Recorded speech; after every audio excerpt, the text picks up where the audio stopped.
180 del libro Nuestra Identidad. En 1949, la Review and Herald le pidió a D.E. Ribot, presidente del seminario adventista, que revisara Bible Reading.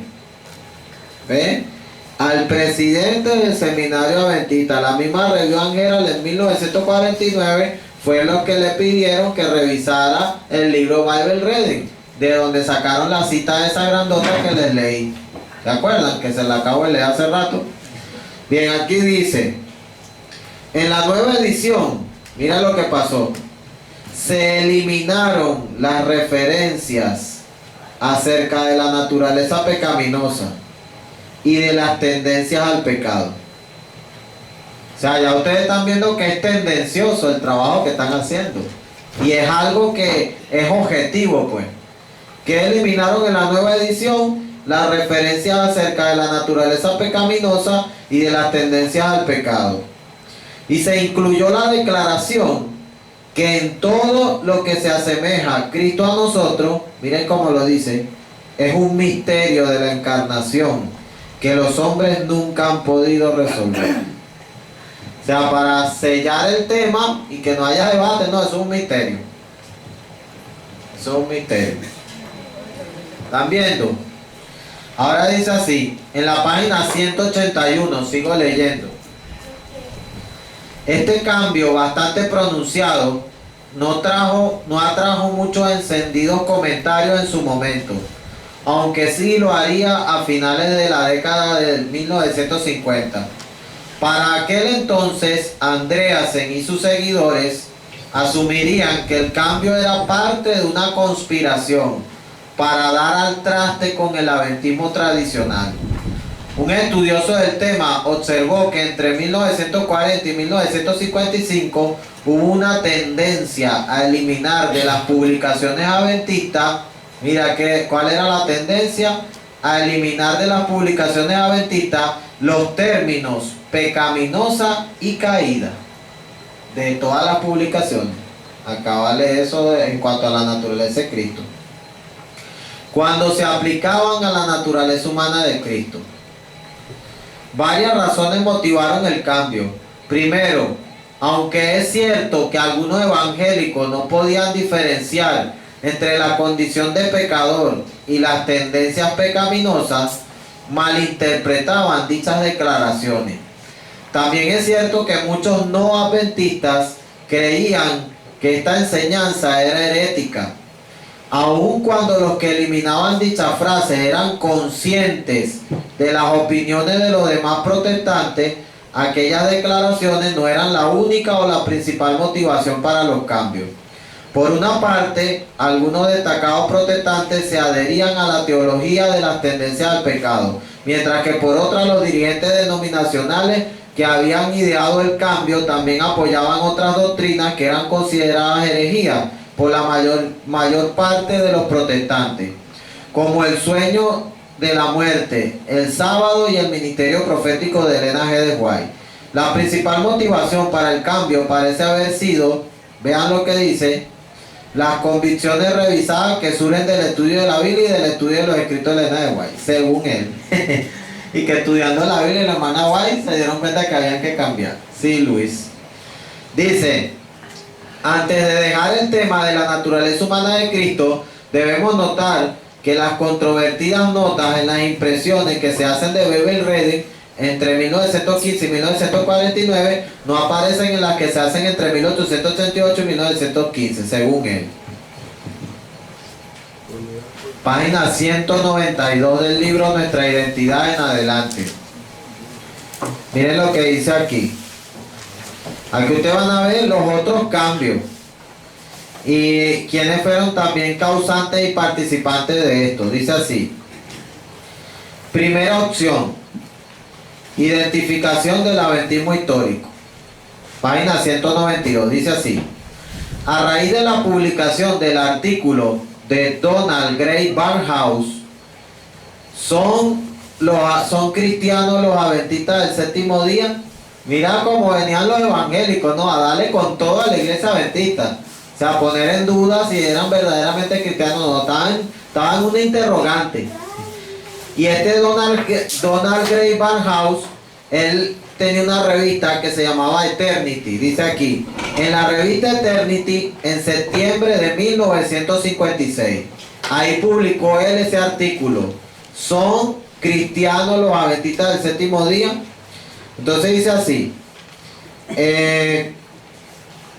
en septiembre de 1956, surgieron violentamente en el adventismo una nueva crisis y un reordenamiento teológico.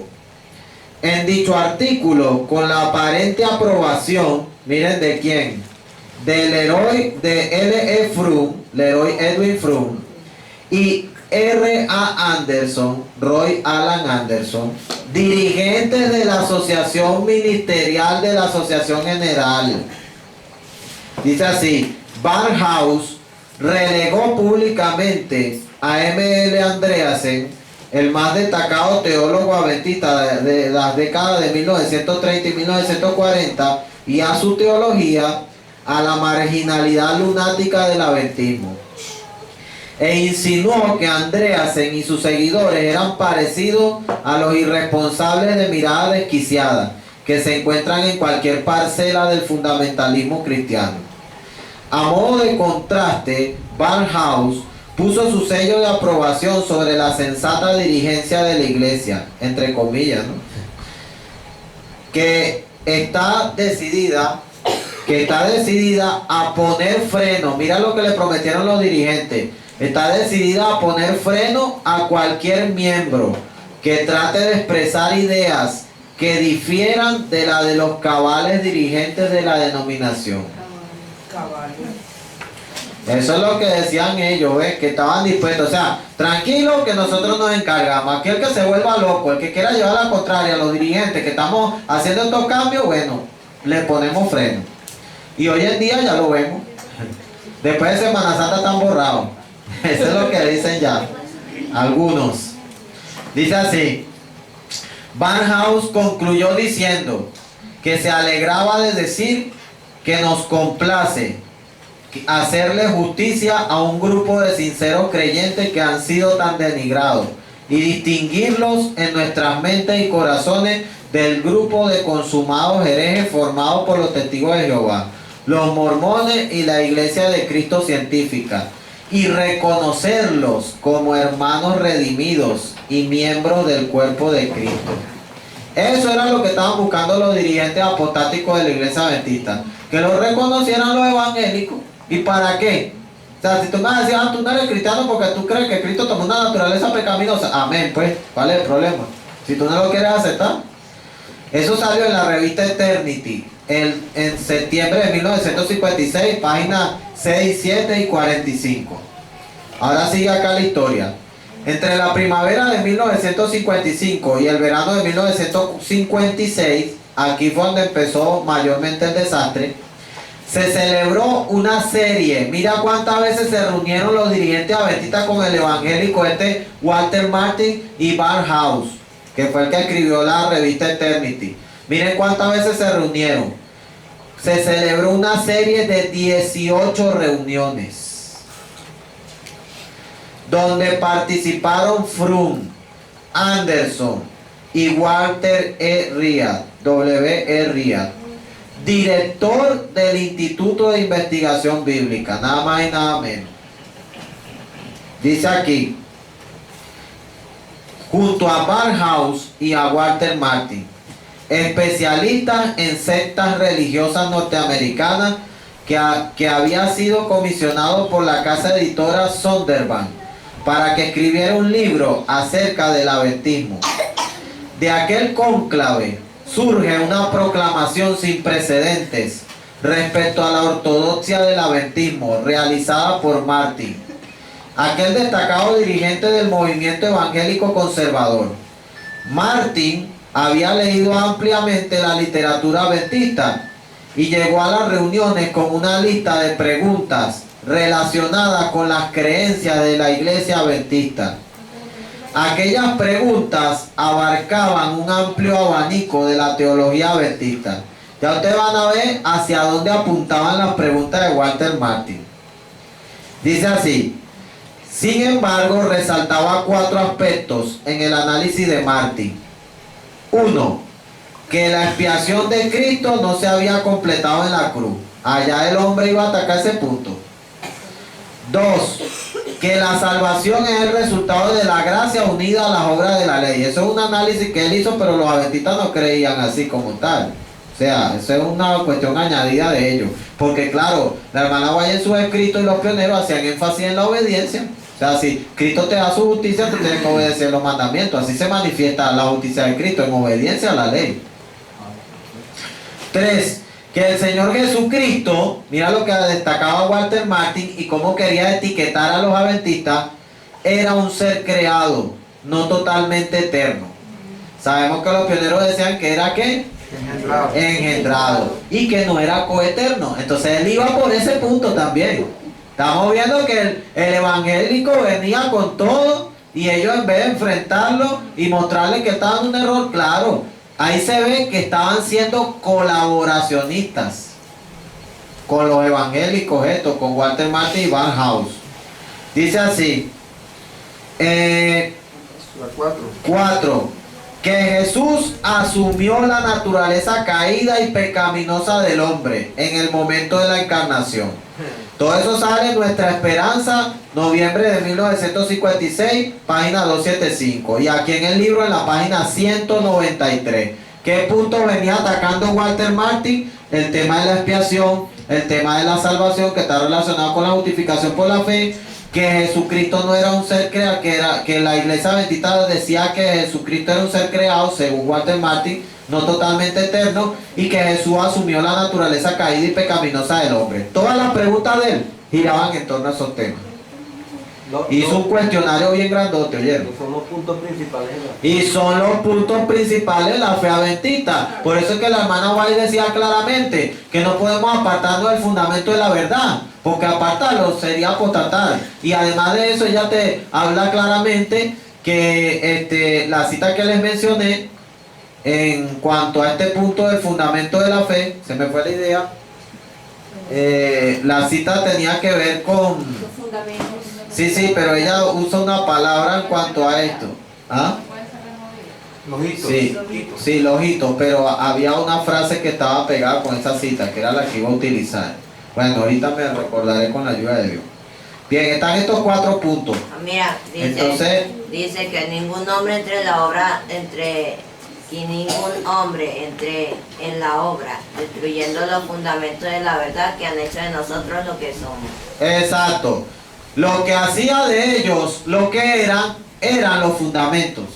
Y si este hombre viene con todo a atacar los fundamentos y hacerle creer, bueno, ustedes no pueden ser catalogados como cristianos porque ustedes dicen que la expiación no fue completada en la cruz. Ustedes dicen que Cristo tomó naturaleza pecaminosa. Ustedes vienen y dicen que el Señor Jesús es engendrado y que no es coeterno. Y le sacan los libros y todo y se los muestra, porque él hizo así. Él le dijo, miren, aquí enfrente de este lugar donde nos estamos reuniendo, ahí tienen ustedes un edificio con estos libros. Y en tal y tal libro dice esto, esto y esto. ¿Y qué le dijeron ellos? Tranquilo que ya nosotros lo vamos, está en proceso de edición. Sí, ya ustedes van a ver la declaración más específica. Pues.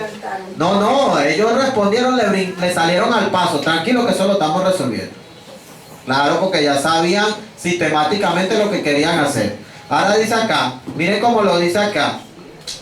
Página 193. Tal parece que Frum, Anderson y sus demás colegas no fueron lo suficientemente sinceros cuando le expresaron a Martin y a Barnhouse que la inmensa mayoría nunca compartió esas ideas opuestas, según ellos. Quizás tal como lo expresó Barnhouse refiriéndose a la información que los dirigentes adventistas le habían confiado respecto a la naturaleza humana de Cristo. La mayor parte de la denominación siempre se ha apegado, según ellos, a la naturaleza humana de Cristo, santa, perfecta y libre de pecado. Es una mentira. A pesar del hecho que algunos de sus autores han logrado ocasionalmente que se impriman opiniones opuestas que le son del todo repugnantes al cuerpo de creyentes. Precisamente en este contexto se refirieron Frum y sus colegas a la marginalidad lunática y a los irresponsables de mirada desquiciada. Revista Eternity, septiembre de 1956. Sin embargo, una investigación histórica indica que lo cierto era justamente lo contrario. Aquí mismo John Knight le está echando un camión de arena a Leroy Fromm. O sea, porque él dice que una investigación demostraría lo contrario. Dice así: en el caso de la naturaleza humana de Cristo, lo mismo que en el caso de otras creencias como la expiación consumada y la existencia eterna de Cristo. En el otoño de 1957, aquí miren lo que sucedió. La dirigencia de la iglesia publicó Question on Doctrine a modo de respuesta semioficial a las preguntas suscitadas por Martin y Barnhouse. Esa obra, mayormente redactada por Fromm y Anderson. ¿Quiénes fueron los que redactaron mayormente Question on Doctrine? Fromm y Anderson. ¿Qué pasó con esa obra? Fue distribuida de manera amplia entre los adventistas y aún llegó a manos de miles de ministros no adventistas y profesores de teología.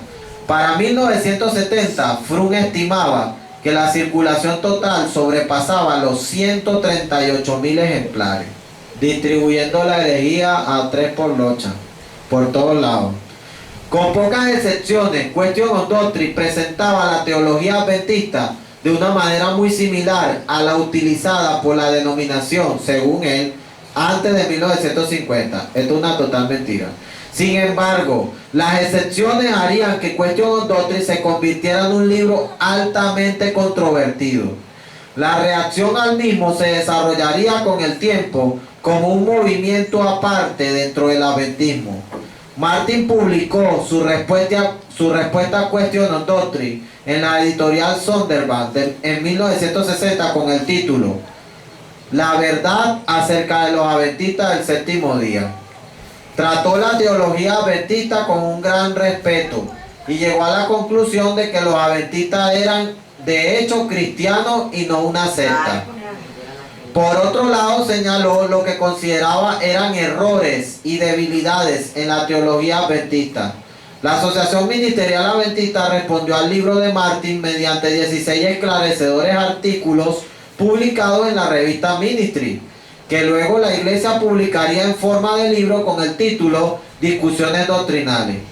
Mientras tanto, no todos los que militaban en el bando protestante conservador se sentían satisfechos con Question on Doctrine, ni tampoco con el libro de Martin. Autores como Norman F. Doty, en su libro Otro vistazo a los adventistas del séptimo día, sostenían que Martin y Barnhouse habían sido demasiado generosos y que el adventismo se había apartado de las enseñanzas de la palabra de Dios, según las entendía el cristianismo histórico. De forma similar, Herbert S. Beer, en 1961, consideraba el adventismo como una seria corrupción del evangelio. Así lo clasificaba esta gente. Barnhouse redactó el prólogo del libro de Martin, previendo una controversia en el adventismo. Los evangélicos sabían lo que iba a pasar, más que los mismos dirigentes, los otros pastores que se estaban dejando envolver por Leroy Fromm y Roy Alan Anderson. Dice aquí, mira lo que sabía Barnhouse. Redactó el prólogo del libro de Martin previendo una controversia en el adventismo acerca de Question on Doctrine. Escribió con gran énfasis que solamente serán considerados como verdaderos miembros del cuerpo de Cristo aquellos adventistas del séptimo día que siguen al Señor de la misma forma que los dirigentes que han interpretado para nuestro beneficio la posición doctrinal de su iglesia. Para nuestro beneficio. Exacto. Entonces, para que ustedes vean que ellos iban a considerar como verdaderos miembros del cuerpo de Cristo aquellos adventistas que siguieran de la misma forma que los dirigentes, que siguieran la misma forma que los dirigentes que han interpretado para nuestro beneficio la posición doctrinal de su iglesia. O sea, si seguían la posición de los dirigentes, cual borrego, podían ser considerados como cristianos. ¿Están entendiendo lo que estoy leyendo, no? Bien, dice acá, esta declaración deja entrever que algunos grupos adventistas todavía se podían catalogar de sectarios. El cabecilla de estos últimos grupos, como era de esperar, no era otro sino M.L. Andreasen, el teólogo adventista más influyente en la década de 1940. pero que había sido relegado a la marginalidad lunática. En los diálogos evangélicos de 1955 y 1956, la reacción de Andreasen a Question of Doctrine y a la andanada de artículos aparecidos en Ministry en apoyo de algunas de las novedosas interpretaciones teológicas expresadas en dicho libro, aparecía con el título Misivas a las Iglesias o Carta a las Iglesias. Desde la perspectiva de Andreasen, Question of Doctrine representaba una rendición de parte de la dirigencia adventista a los evangélicos y una traición al adventismo histórico. Andreasen no estaba con media tinta. O sea, él se estaba dando cuenta lo que esos sinvergüenza estaban haciendo. Y por eso sacó un material que yo he querido prepararlo para ustedes. Yo lo tengo ya también en formato doble carta. Todas las cartas a las iglesias que Andreasen le envió a la iglesia para que se dieran cuenta de lo que estaba pasando y lo que estos dirigentes estaban haciendo a puerta cerrada, porque él lo dice, cuando ya la gente se vino a enterar de lo que estaban haciendo, ya tenían rato hablando y reuniéndose y cuadrando todo.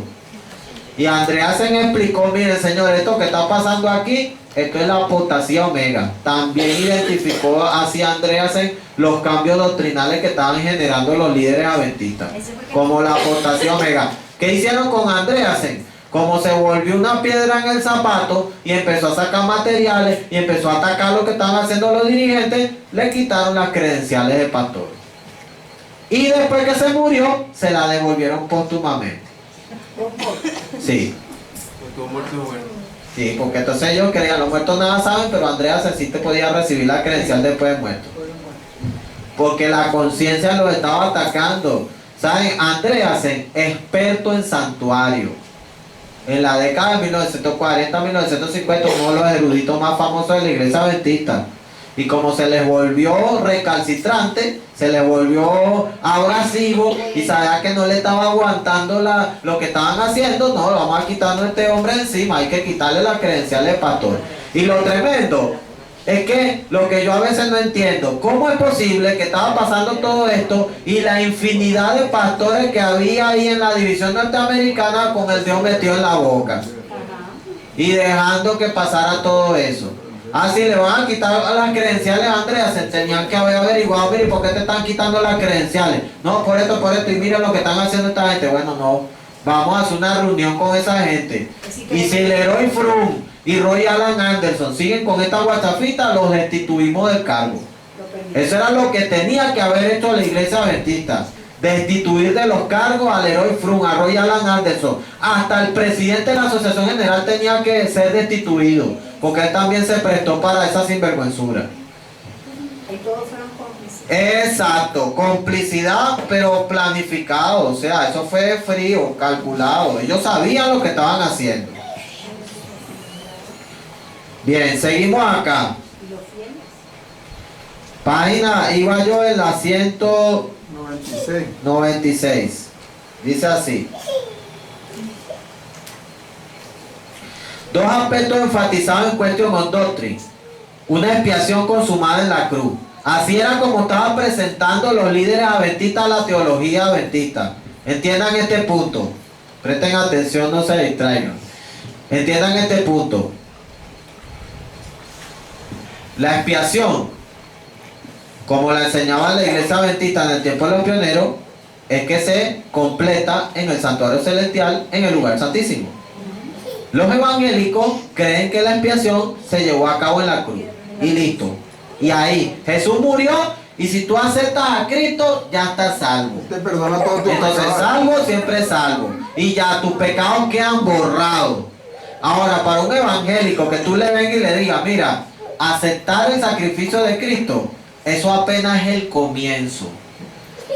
La obra de Cristo concluye en el santuario, no aquí en la tierra. Él apenas lo que hizo fue comenzar, poner el sacrificio y después subió al santuario, a ministrar en el santuario y después de pasar al lugar santísimo está haciendo la expiación. ¿Qué es la expiación? Es el borramiento de los pecados. El borramiento de tus pecados no se lleva a cabo cuando tú aceptas a Cristo como tu salvador personal. Tú le dices a un evangélico, herejía, estás loco, no, los pecados los lanza al fondo de la mar, que no sé qué, qué tal, que ya quedan borrados. No. Los confiesas. Tú confiesas tu pecado, Dios no te ha perdonado, los ángeles te anotan perdonado, pero no quedan borrados. El borramiento se lleva a cabo cuando tu caso llega adelante ahí. O sea, se llega al juicio investigador, determina, no, ahí está. Y una vez que Cristo pasa todos esos casos, agarra todos esos pecados porque son borrados en virtud de que van a ser eliminados de los registros y colocados, sobre el diablo, para que él pague como las consecuencias de esos pecados que nos indujo a cometer a nosotros. Así de sencillo. Eso es la expiación. Y la expiación no se completa en la cruz. La expiación se lleva a cabo en el santuario celestial. En la página de Adventismo Pionero que tengo en Facebook, que ahí se pueden meter, hay un álbum completo sobre la expiación. Cantidad de citas de la hermana White diciendo que la expiación final se lleva a cabo en el santuario, en el lugar santísimo, que ahora que Cristo está haciendo la expiación, y siempre ella habla en ese sentido. Ella no dice que la expiación se hizo en la cruz, y ella dice que apenas era el comienzo y que Jesús ascendió al cielo para terminar su obra en el cielo. Hermano, ¿y cómo oramos para que nuestros pecados sean borrados? No, es que eso es un error. Para que sus pecados sean borrados. No, lo siguiente. Los pecados serán borrados si la persona confiesa todos sus pecados, no deja nada pendiente, queda perdonado y alcanza la perfección. Si no alcanza la perfección, ahí permanece como testigo los pecados que tenga pendientes. Pero mientras la hermana pregunta, ¿y los que están en el fondo del mar? Lo acabo de explicar. La hermana pregunta. Le acabo de explicar. Cuando usted confiesa su pecado, allá en el cielo lo que le anotan es perdonado. Mas no te queda borrado inmediatamente. Para que el pecado quede borrado, usted tiene que pasar su caso por ahí, tienen que evaluarlo usted, y cuando lo revisen, que usted no tenga ni un solo pecado pendiente. Pero a mí me dijo un anciano que ya el Señor no se acordaba de mis pecados porque estaban en el fondo del mar. Sí, hermano, esa es la teología adventista actual. Esa es la teología adventista actual. Dios te perdona plenamente, pero tu pecado igualito está registrado allá en el cielo, anotado como perdonado, mas no está borrado. Va a ser borrado cuando pase tu caso por el juicio. Por eso es que necesitas un juicio investigador. ¿Ven? La doctrina evangélica le enseña a la gente que tú aceptas a Cristo y ya estás directo para el cielo. No, la doctrina adventista original es que usted aceptó a Cristo, pero si usted no alcanza la perfección, usted queda excluido. Si usted no vence su pecado, si usted no vence las tentaciones y deja aunque sea un solo pecado pendiente en su registro, eso va a ser suficiente para que cause su ruina. Eso no lo estoy inventando yo. Eso es más, eso uno lo lee en el Conflicto de los Siglos. Le recomiendo la lectura, capítulo, el juicio investigador. Porque a veces yo he tenido reuniones así con hermanos adventistas, y cuando yo empiezo a dar la clase de lo que es el verdadero arrepentimiento, la restitución del pecado, y eso es como que si yo le diera con un palo a un avispero. Sí, la gente empieza, no, ¿cómo es posible que eso sea así? Eso es lo que está escrito. Y la hermana White dice que vamos a ser revisados como si fuésemos los únicos que viviésemos en este mundo. Cada uno de nosotros va a ser revisado de esa forma, como si fuésemos los únicos que vivimos en este planeta. Y eso indica que la hermana White dice, de encontrarse en los libros de registro algún pecado que no haya sido confesado y que no haya sido perdonado, ese solo pecado, uno, no necesita para perderse, no necesita cometer millones de pecados. Con uno solo que usted cometa y usted no lo quiera abandonar y se haga loco y no lo confiese, ese solo que usted dejó pendiente será suficiente para que usted se pierda.